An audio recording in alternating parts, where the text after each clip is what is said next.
And now, the moment you all have been waiting for. It's time for the Rad and Bad podcast by Hickory Learning Group. Here are your hosts, Mike Carrero and Sean Yocum.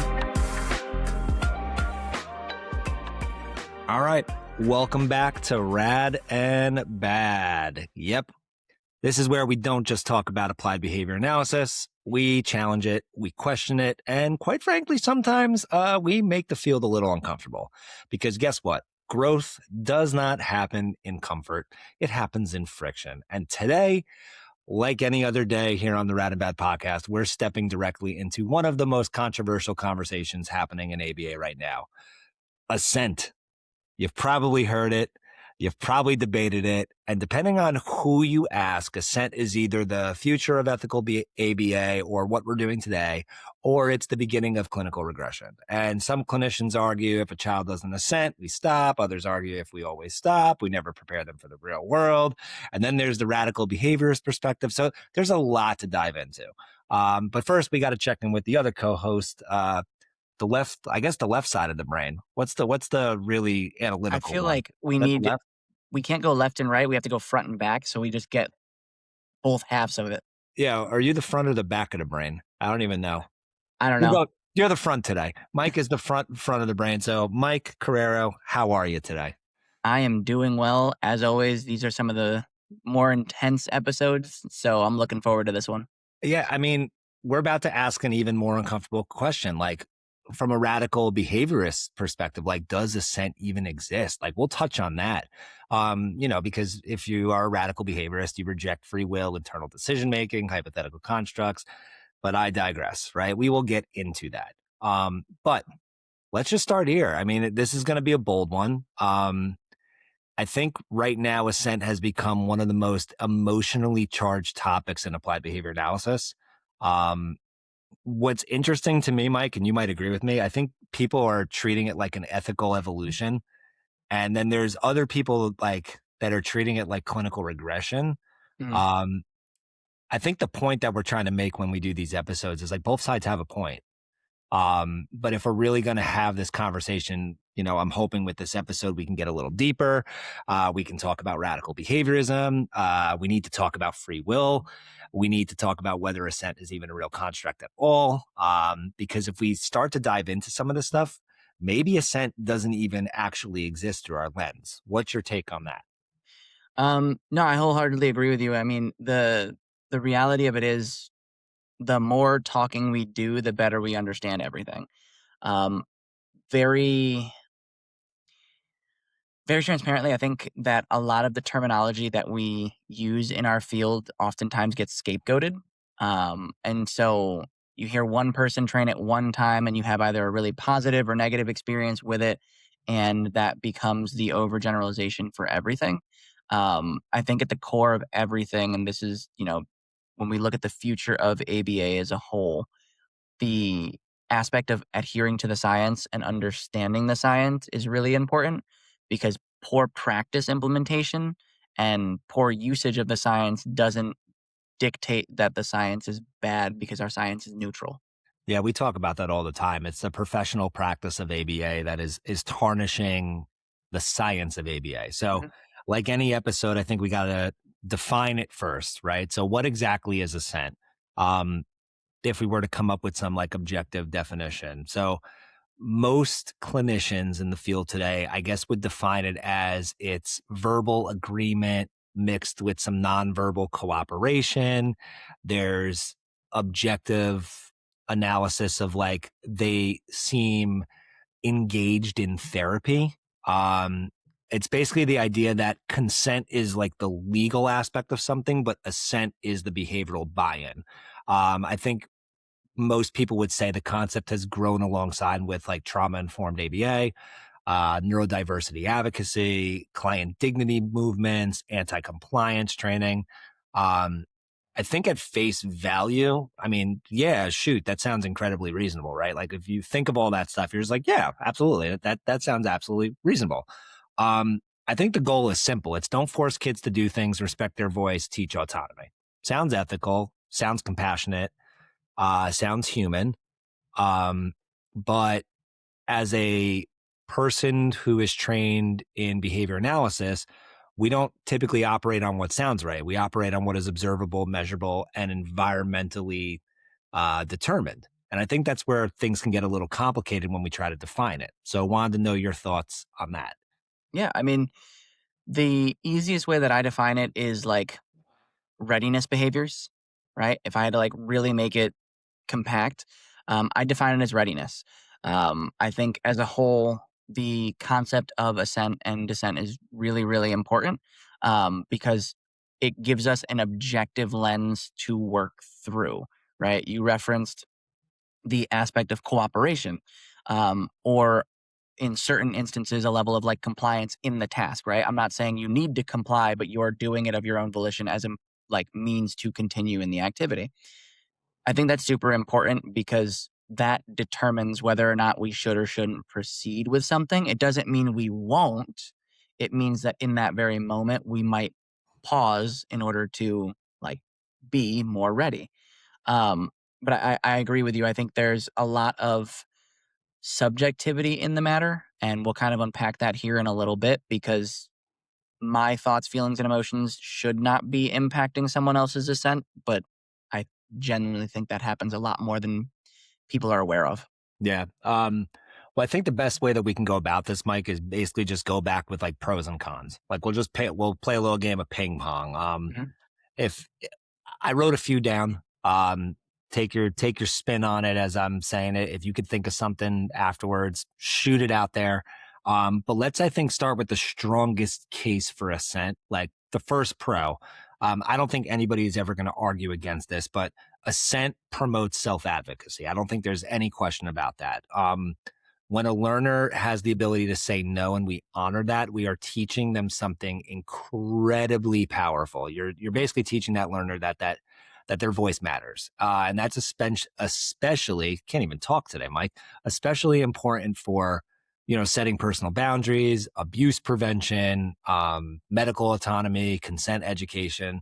I think if we teach a child that adults always override them, we may unintentionally teach, well, guess what? Your discomfort doesn't matter. And I think that's a dangerous lesson. 100%. And that is a lifelong skill, right?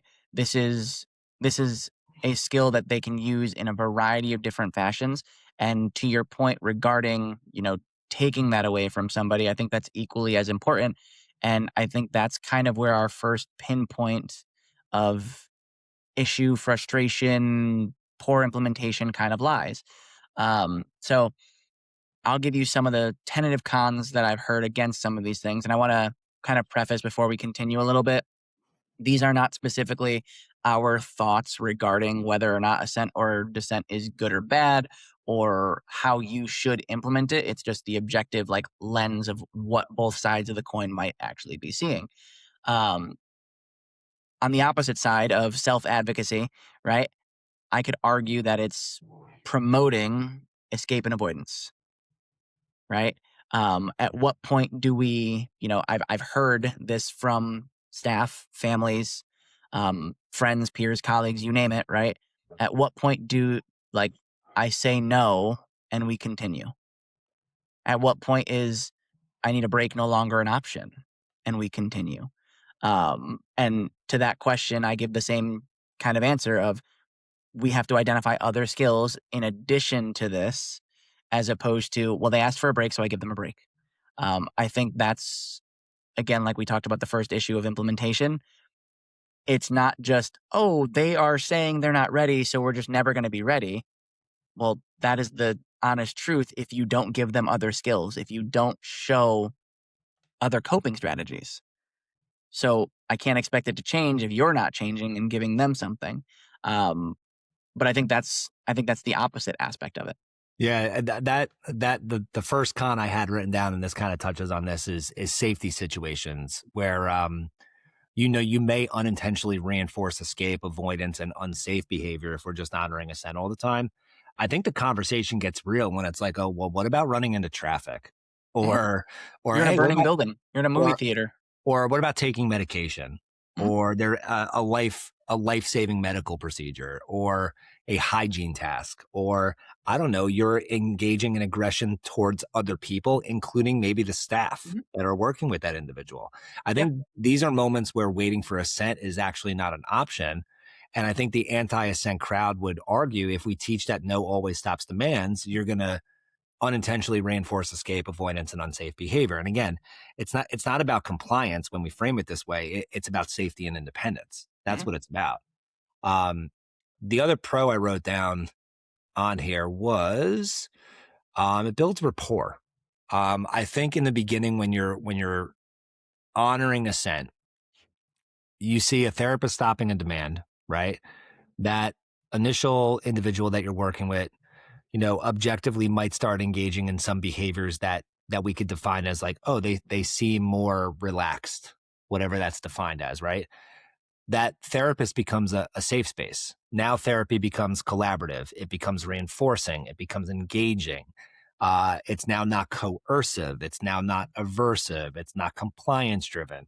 And I think from a behavioral standpoint, rapport is what then defines the reinforcement history. Because when we look at that type of care model, what that winds up doing is if you build rapport, you now have stronger MO for participation. You are going to lead to better instructional control, and you're going to have less escape maintain behavior. So in other words, assent isn't just ethical. It may be actually more effective when you're using it to build rapport. Yeah, 100%. I think that's very, very valid. I think the piece that's potentially missing is the implementers function of their own behaviors, right? We've both worked in a variety of different settings, so I'll ask the question: have you ever have staff that just really want to be liked by their learner? Oh yeah, right? I don't want them to not like me, right? Because again, it's kind of crappy when the person you're supposed to be taking care of doesn't really want you with them in that moment. And that's where I kind of have the be the bad guy, not the mean person conversation, right? Our job is to be able to build rapport, support, and push individuals to be more independent, to be more autonomous, to understand that in the life aspect of skills, if assent worked 100% of the time, nothing would ever get done. Yeah. Right? Unfortunately, that is the reality, right? There are days that you don't want to do things, that I don't want to do things. There are moments where we wish we could just say, you know what, I'm done. Unfortunately, that's not the case. Or there are other implications that happen as a result of that, right? Live example, all of a sudden I go, Sean, I don't want to work anymore. You're still going to pay me. I don't think that's how that works. No. Right? That would be great, but that's called PTO, right? And that is an option, but there are consequences to said option. I think we have to do a better job of explaining that. But circling back to that first point of people want to be liked and that rapport goes both ways, I think that's where we as professionals have to do a better job of supporting implementation, because that is exactly what I want. I want you to build quality rapport with the individual so that they have the environment that is productive and conducive for learning. And we understand that, oh, you know what? Life does get hard every once in a while, or, half of the time, let's say. However, I have this person that I can rely on because they have presented themselves as, an SD for comfort or reinforcer availability and all of the fun things, right? It's like, having the friend, quote unquote. I know after a long day, I can give you a call and say, hey, this happened, right? That comes through rapport building. It doesn't mean that you might not check me and give me hey, you kind of were being out of pocket. It just means that you owe it to us in that relationship to build those skills. Yeah, you're basically touching on the reality gap. The world does not operate on assent, like how the current structure of the world is in life. There are school expectations that exist. There are jobs require a certain level of performance. Now, again, there's accommodations for some things, but there's still a required level of performance for that skill set.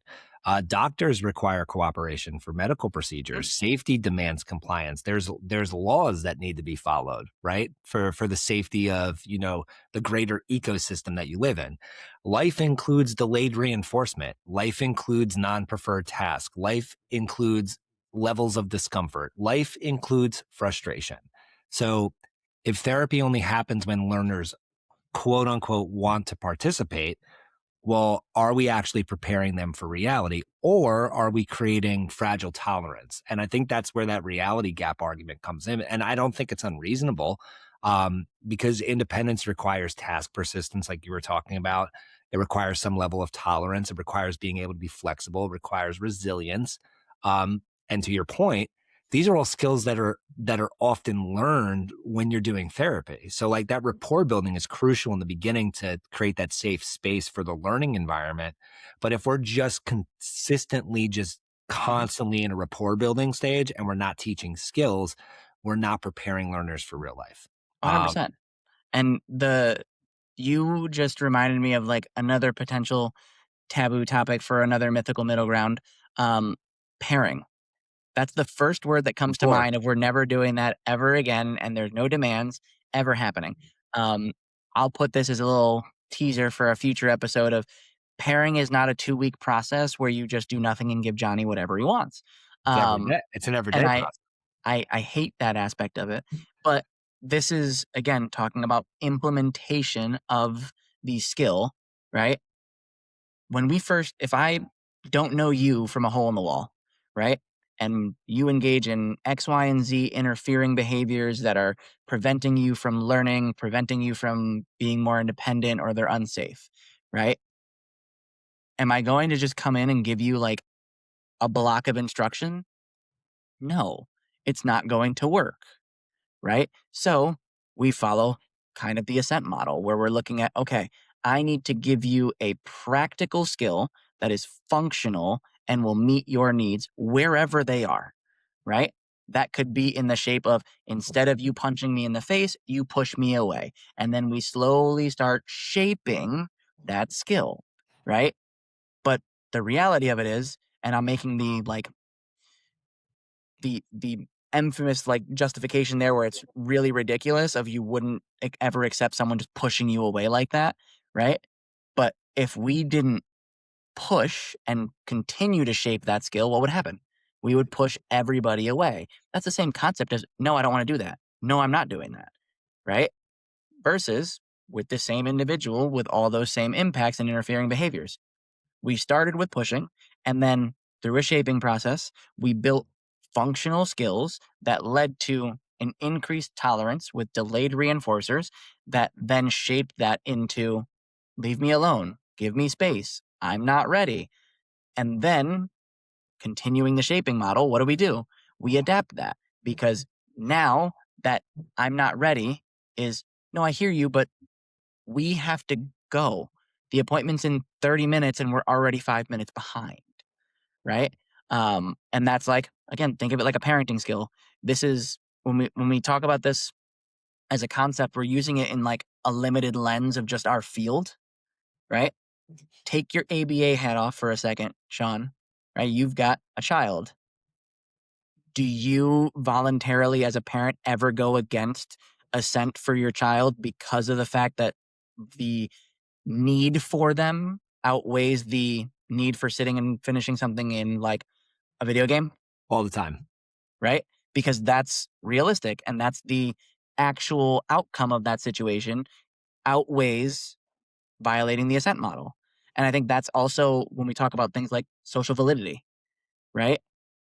Unfortunately, there are certain things that we have to support and push through, not because I want to be a mean person, not because I don't like you, not because I don't care about you. And I want to be clear here, I'm not forcing you to do anything, because that's quite unethical, right? But the outcome here does have to be sustained. And I think that's the difference between, compliance and coercion versus like compassion and support. Because in some way, shape, or form throughout your life, you're going to be upset. Someone is going to upset you because you didn't get the immediate access to something, or it wasn't the outcome you expected, or you advocated and it didn't work. If we prepare you now, for those things and build that tolerance and build those coping skills, that's going to mean the world of a difference, instead of when you're in my age and we're like, oh, someone finally said no to me. Now what?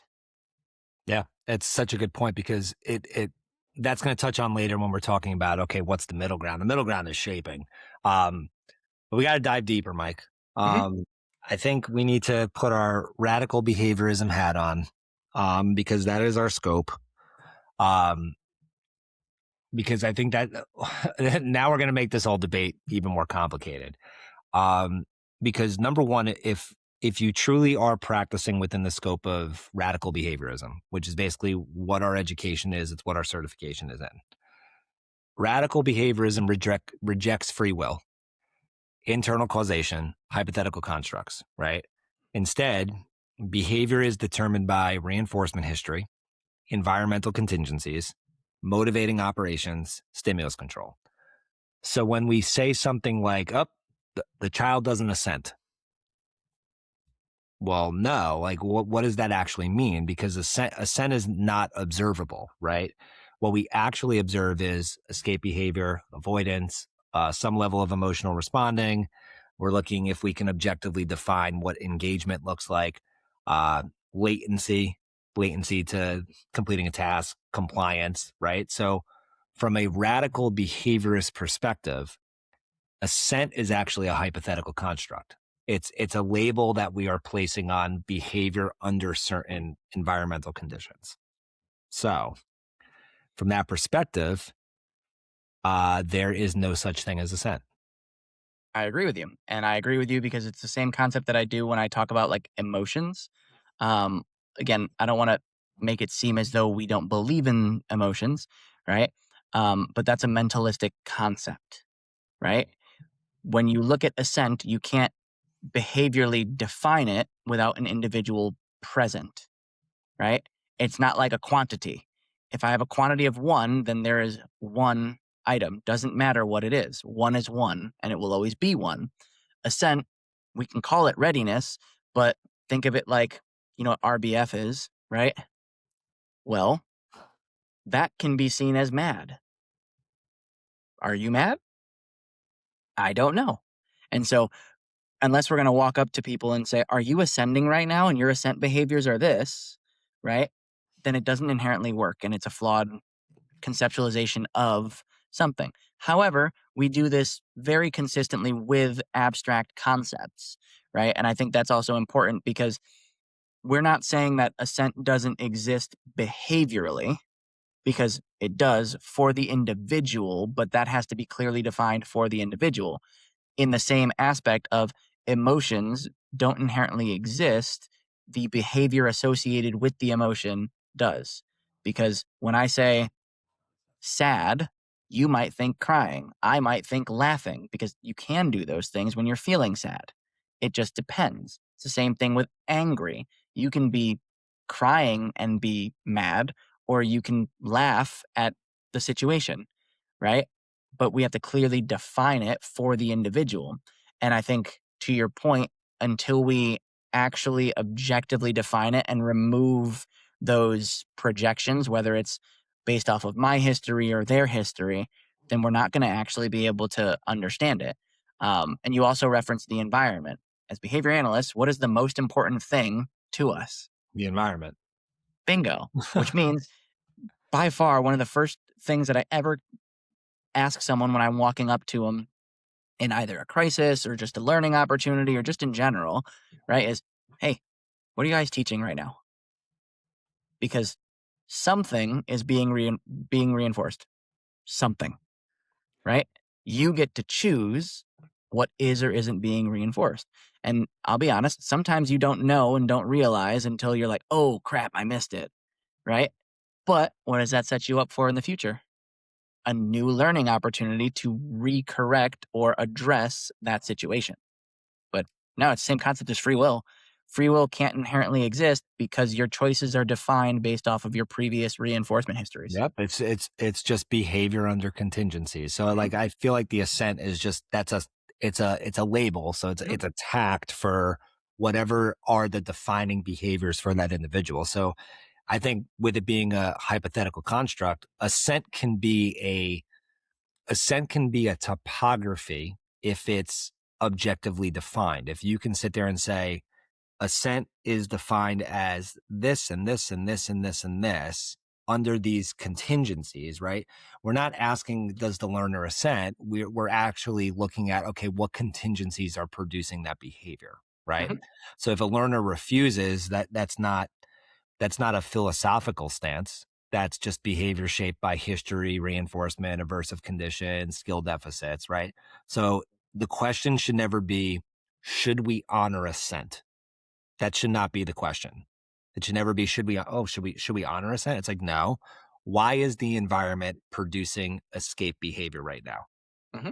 Why? Right? Because that reframes the entire conversation. Why is this environment producing escape maintain behavior? Why is this individual now engaging in behavior that is not labeled as assent? So then if we know that, it's just data. It's not an ethical rule. Assent is not an ethical rule. It's just data. It's just the right way to do behavior analysis. So with you explaining it in that manner, the like a simple way that I can put it for others to potentially think differently is these are antecedent and consequence strategies, right? If you are ascending to learning, it means your antecedent strategies have worked. It means that what you have done before engaging in this new behavior in this environment means you've prepped us for success. If we are descending and going down and no longer ready to learn, guess what? That's where your consequence interventions come into place to say, oh, X, Y, and Z happened. I'm doing A, B, C now so that we can get back into this ascending model, Yep. right? It's very plainly a rebrand of concepts that we already have. And it, again, I don't disagree with the like conceptualization of it because it's easy, put it in a flow chart, right? Ascent means up and you're ready to keep going. Descent means you're going down and you're not ready to keep going. It's very easy to explain, but I think, right, because it's easy to explain, it's difficult to interpret. It's a buzzword. Mhm. It's straight up like I don't want to lie about it anymore. Like it's a buzzword. And if anybody out there is saying that you are like, oh, I practice assent-based care, right?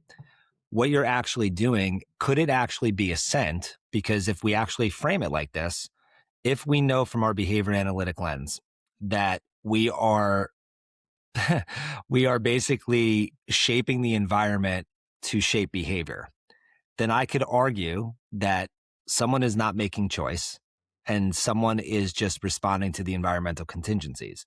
So in fact, if you are manipulating the environment to get assent-based behavior, you technically are not honoring assent in your own definition. It's just circular reasoning. Because if you're sitting there and saying, okay, well, we now need to change this condition so we can get some sort of assent and we can get the client to assent into session or assent into the therapy, right?